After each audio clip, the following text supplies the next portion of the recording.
Robert Smalls was born a slave in 1839 in Beaufort, South Carolina. From that humble beginning, he went on to become a war hero, a ship captain, a presidential advisor, and a member of the U.S. House of Representatives. However, he is best known for one of the most daring exploits of the entire Civil War. Learn more about Robert Smalls on this episode of Everything Everywhere Daily.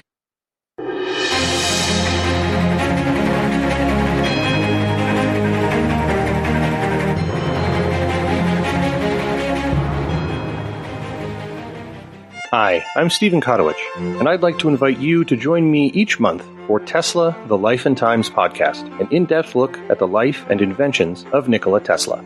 Tesla invented our future, everything from radio, remote control, and fluorescent lights, to Wi-Fi, smartphones, robotics, and alternating current, the system that electrified the world and which we still use today. So join me each month for a look at the real life, work, and personality of this forgotten genius. Subscribe to Tesla, the Life and Times, wherever you get your podcasts, or find our episodes at teslapodcast.com.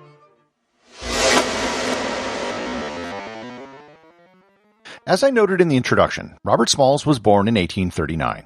His mother was Lydia Polite, a house slave, and his father was an unknown white man who was probably his owner, Henry McLee.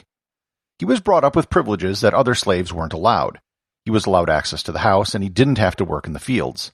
His mother wanted him to work in the fields so he could understand the true nature of slavery. When he did, he developed a rebelliousness that never left him. Eventually, he was allowed to be a laborer in Charleston. While this might have offered him a bit more freedom than life on the plantation, almost all of his income was taken by his owner. Through his teens and 20s, he took many jobs in the waterfront in Charleston, working as a longshoreman and eventually working on ships themselves.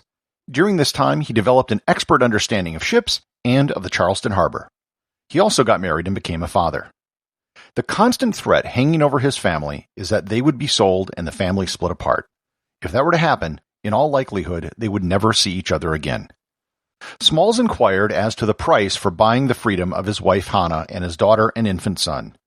His owner gave him a price of $800.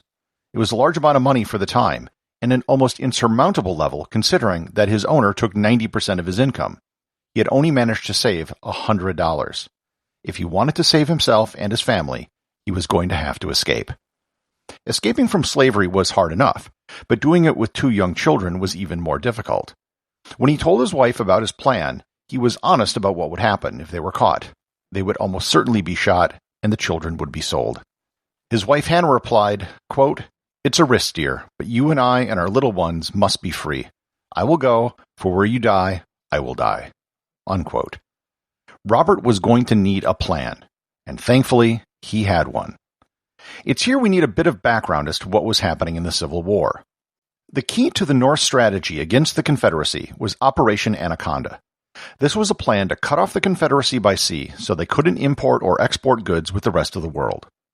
By 1862, the port of Charleston, as with almost every other port in the Confederacy, was blocked by the Union. Even though Charleston was deep in the South, the Union forces there were only about 10 miles away by sea. The only ships which could get in or out of the blockade were blockade runners, which would try to slip past the Union ships. Small's plan was to commandeer one of the blockade runners, the CSS Planter, where he had been working for the last year, and sail it up to the ships in the Union blockade. While it sounded simple, it was fraught with danger. For starters, the ship had 3 white officers who were always on board. They would have to be dealt with. Next, they had to get past the batteries which guarded the entrance to the harbor. They had large guns which could destroy the ship in seconds. If they were detected, the Confederate Navy would do everything in their power to sink the ship to make sure it wouldn't get into the hands of the Union. Finally, they had to make it to the Union lines without getting attacked by the Union ships, who would naturally assume hostile intentions of any Confederate ship which sailed up to them. To give you an idea of the stakes, the naval report of the incident afterwards noted the design was hazardous in the extreme, and failure in detection would have been certain death. The crew of the ship consisted of the 3 white officers and 7 other enslaved black men. Occasionally, the ship would be put into the hands of the crew while the white officers spent the evening with their families. On May 12th was one such night, and Robert Smalls made his move. Smalls notified the crew of his plan, and 2 of the crew opted out and stayed on shore. Smalls used the cover of darkness to hide the fact that none of the white officers were on board.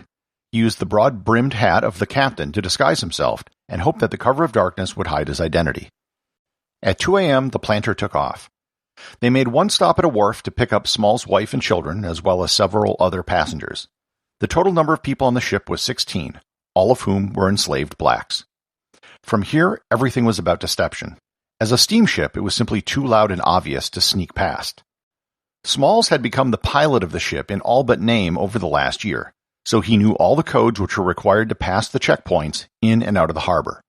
By 4:15 a.m., he had given all of the right signals and had passed Fort Sumter without any suspicion.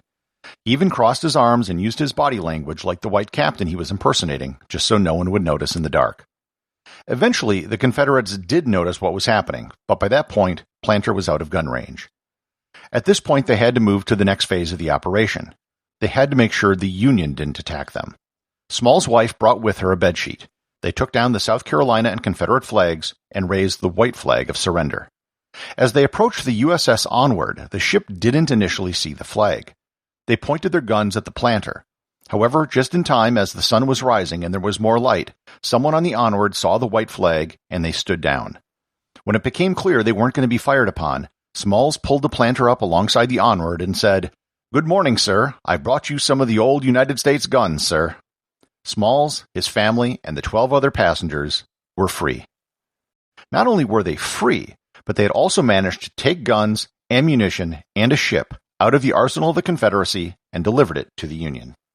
In the report to the Navy after the incident, it was described as follows, quote, "Robert, the intelligent slave and pilot of the boat, who performed this bold feat so skillfully, informed me of the capture of the Sumter gun, presuming it would be a matter of interest. He is superior to any who have come into our lines and as intelligent as many of them have been." Unquote. Smalls, who previously had only $100 to his name, was awarded half the value of the planter by the United States Congress in recognition of his accomplishment. He was awarded $1,500, which was a significant sum in 1862. He used this money to buy his former owner's house after the war. The Confederacy, having been humiliated, put a $4,000 bounty on the head of Robert Smalls. They also created an excuse to explain how a ship full of slaves managed to pull this off. Their story was that 3 white people were on board who helped them, but that wasn't true. Robert and his crew did it all themselves. While his escape was the most notable story of his life, it wasn't the last the world would hear of Robert Smalls. He was brought to Washington with Frederick Douglass to lobby President Lincoln to allow black soldiers to serve in the Union Army, for which they were successful. He served in the Navy and became the first black naval ship captain in the history of the United States. After the war, he was elected to the South Carolina legislature and to the South Carolina Senate. In 1874, he was elected to the United States House of Representatives, where he served for 5 terms. In the 1890s, he was offered the rank of colonel in the Spanish-American War and later the position of ambassador to Liberia, but he turned down both positions so he could remain and work with his community. Robert Smalls passed away in 1915 at the age of 75. His last years were spent fighting for voting rights and against Jim Crow laws.